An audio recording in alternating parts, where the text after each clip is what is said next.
ఇది ఆవాలు.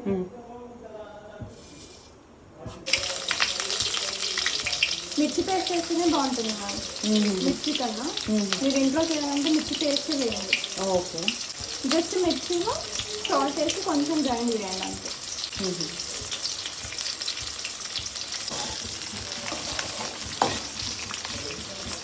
అంతే.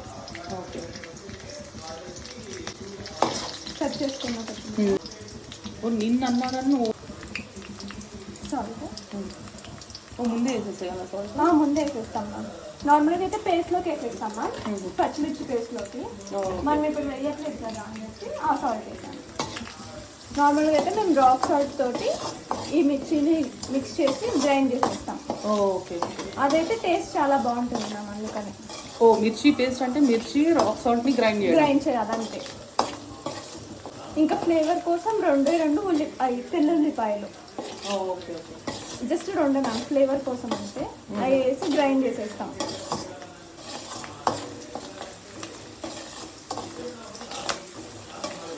ఇబ్బంది పడతాం కదా. ఈ పౌడర్ నేను మీకు రెసిపీ మధ్య చెప్తాను.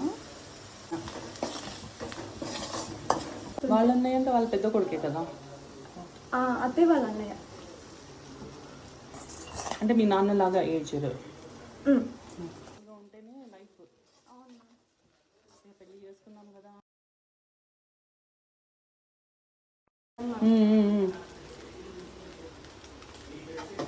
నార్మల్గా ఆయిల్ వేస్తారు మ్యామ్ ఎక్కువ. నేను ఆయిల్ ఎక్కువ వేసుకోను. ఎప్పుడు వేస్తారు ఆయిల్? నార్మల్గా అయితే అందరూ ఫస్ట్ లోనే ఉల్లిపాయలు వేసేసుకుంటారు.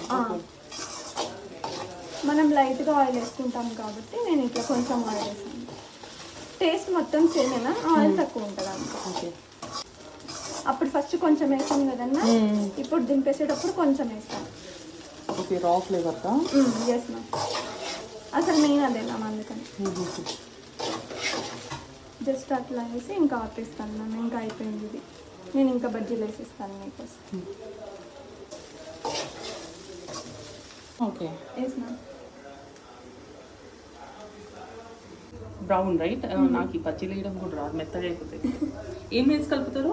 ఏం లేదు మ్యామ్, శనగపిండి, ఆనియన్స్. నేనైతే నార్మల్ మిర్చికి అయితే జస్ట్ శనగపిండి వేసేసి కొంచెం సాల్ట్, కొంచెం వంట సోడా, బేకింగ్ సోడా. ఓకే అంతే.